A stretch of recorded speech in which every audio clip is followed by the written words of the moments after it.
Boa tarde, amados. Sejam bem-vindos para mais um dia de aula. Hoje nós estamos findando a semana. Hoje já é sexta-feira, né? Então, que nós possamos hoje meditar cada vez mais em tudo que Deus tem feito pela nossa vida. Vamos fazer a nossa meditação? E a palavra do dia é crescimento. Está em Lucas 17, versículos 5 e 6. A fé é a chave de acesso para o mundo de milagres. Peça a Deus que ajude você a desenvolver cada vez mais a capacidade de ter fé. E você verá resultados concretos no seu dia a dia. Quando a gente desenvolve a capacidade de fé, acredita, crê realmente que Deus está no comando de tudo, nós vemos milagres acontecendo a cada dia. E Deus está fazendo milagres na sua vida hoje. Ele cuida de você, Ele deu uma casa, uma família, não é? Ele deu condições de viver em harmonia, bem, com saúde. Que Deus possa ser sempre, sempre e sempre o seu maior desejo, a sua maior vontade de conhecer cada dia.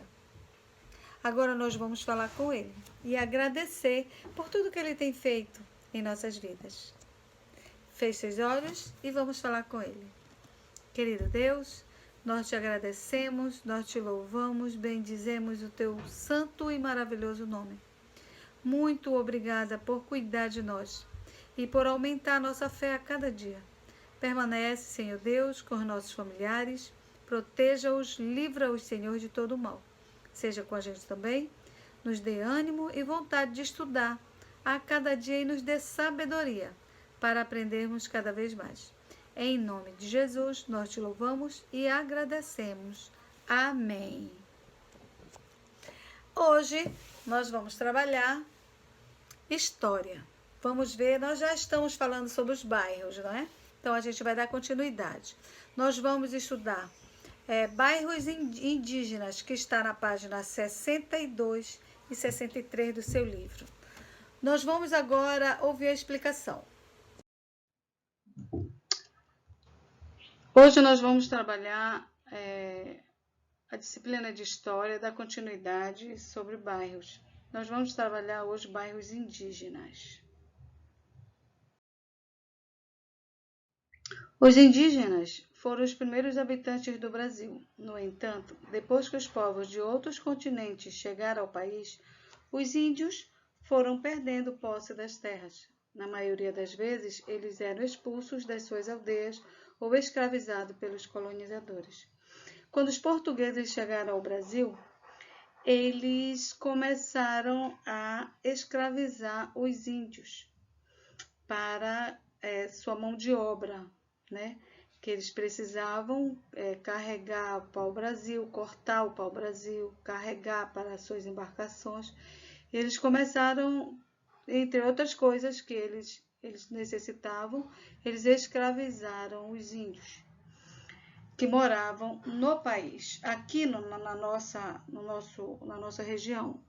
Quando os portugueses, os colonizadores chegaram aqui, os índios já existiam, já moravam, a terra era deles, e foram tomadas. Passados 500 anos da chegada dos europeus, embora em menor quantidade, diferentes povos indígenas continuaram existindo no Brasil, ou seja, os povos foram quase que dizimados, mas restaram ainda uma quantidade de povos indígenas que permanecem até hoje.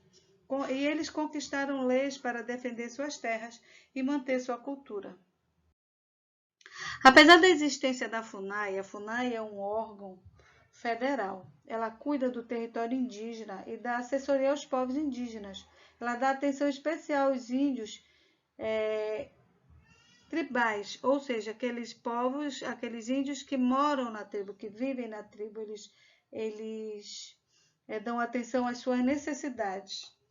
E são também responsáveis em fiscalizar o território indígena e proteger também, né?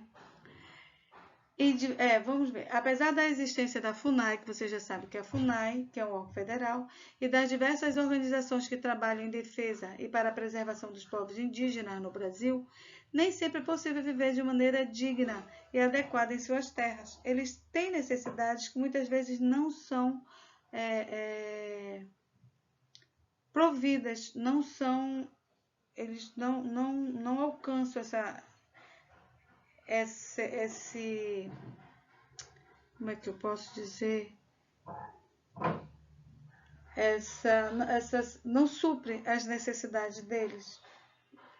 Eles têm necessidades em muitos casos, eles enfrentam problemas para cuidar da saúde, não tem hospitais, não há escolas e as terras não são suficientes para o plantio dos alimentos que precisam. Ou seja, as terras dos índios foram tomadas e ficou um pedaço de terra onde eles não são suficientes, né, para plantar o que eles necessitam para se alimentar. Ao longo do tempo, muitos índios migraram para as cidades em busca de outras formas de sobrevivência. Eles saíram das suas aldeias e foram para as cidades. Na maioria das vezes, procuravam por mercadorias, alimentos, educação e recursos, como a eletricidade e tecnologia, que não tinha nas suas aldeias, né? Hoje a gente já vê aldeias que já tem a tecnologia, eletricidade, né? Mas ainda muitas vezes é precário ainda o alimento, talvez escolas, né?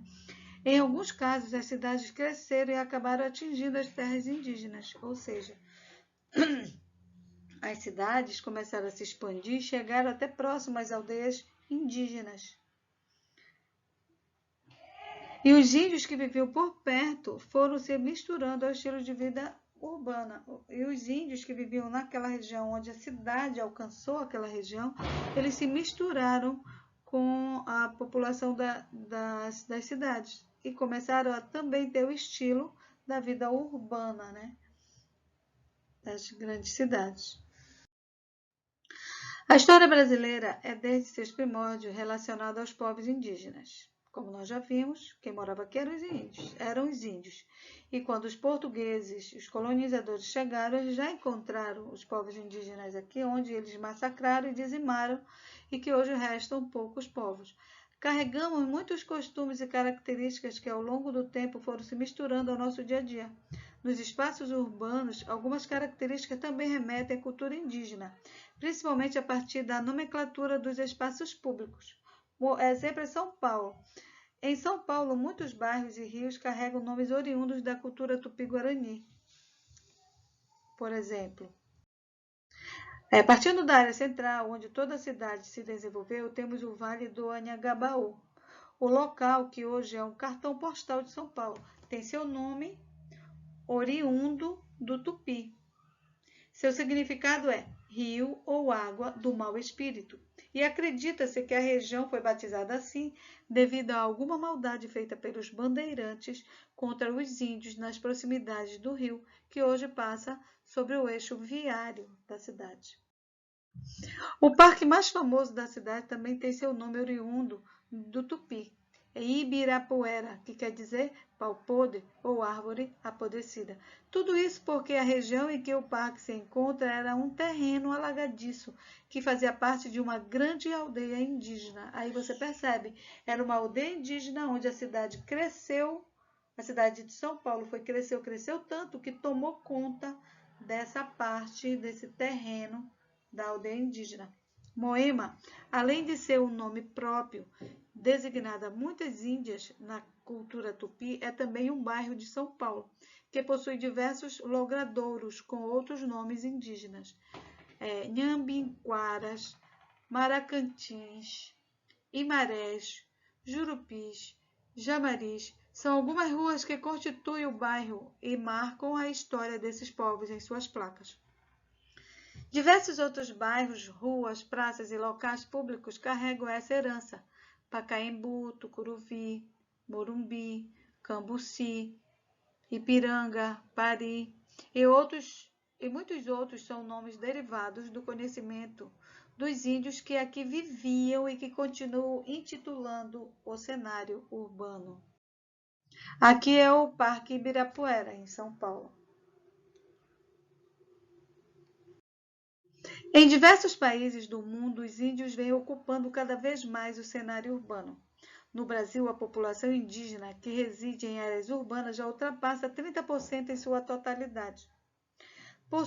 Possuímos tribos em diversos contextos.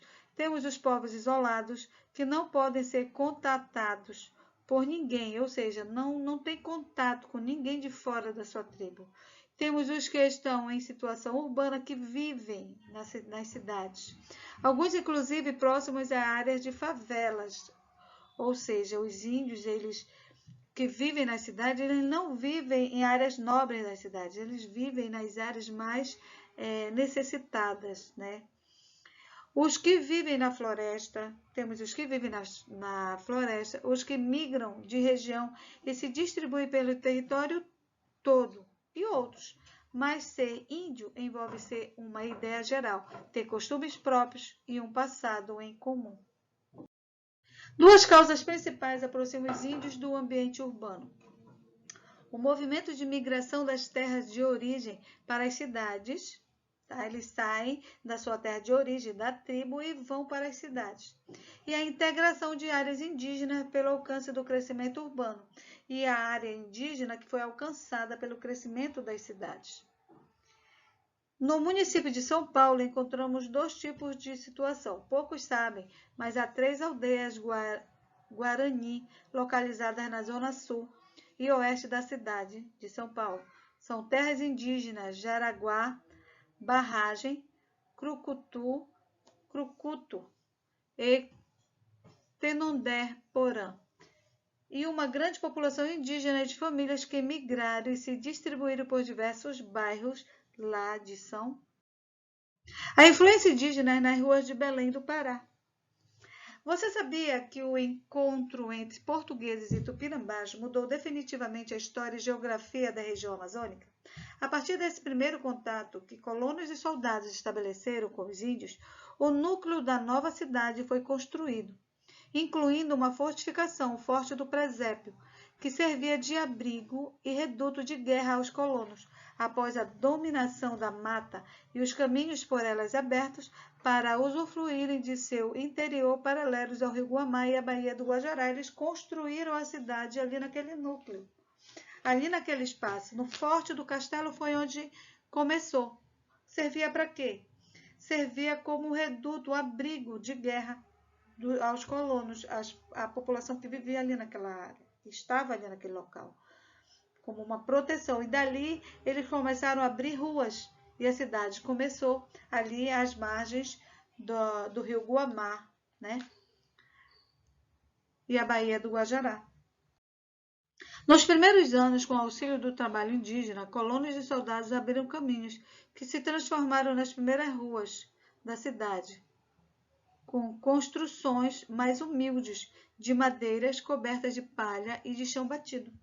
Os bairros surgiram desde o século XVII, e entre eles o bairro dos Jurunas, que além de ser um dos bairros mais populosos da capital paraense, carrega o nome de uma tribo indígena, sem contar as ruas que também receberam nomes de tribos indígenas, como Tupinambás, Tamóis, Mundurucus, Timbiras e Apinagés. A seguir veremos mais sobre a história do nome dessas ruas, que fazem parte da nossa história também e enchem a nossa memória de curiosidades e fatos inusitados. Aqui está a cidade de Belém, né?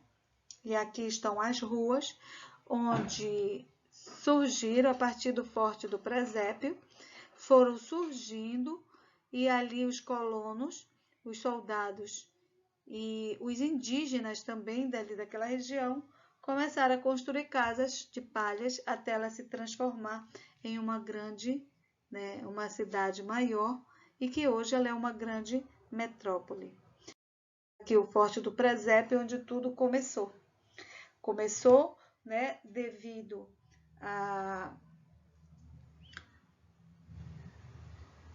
ao trabalho feito entre a população que vivia, que eram os colonos, né, os soldados e os indígenas. Agora você vai pegar e vai fazer uma leitura no seu livro, na página 62 e 63. E você vai fazer um trabalho que ali tem, que é uma pesquisa. Você vai, vamos ler essa pesquisa. Pesquise em sua cidade ou seu estado se existe alguma aldeia ou algum bairro que seja habitado por indígenas. Busque informações que respondam às seguintes perguntas. Quando começou a ocupação do lugar?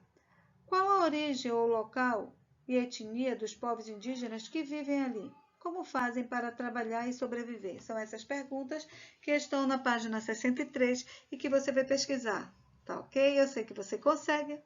Você pode buscar na internet, ok? E depois de ter feito tudinho isso aqui no seu livro, você tira uma foto, manda para mim.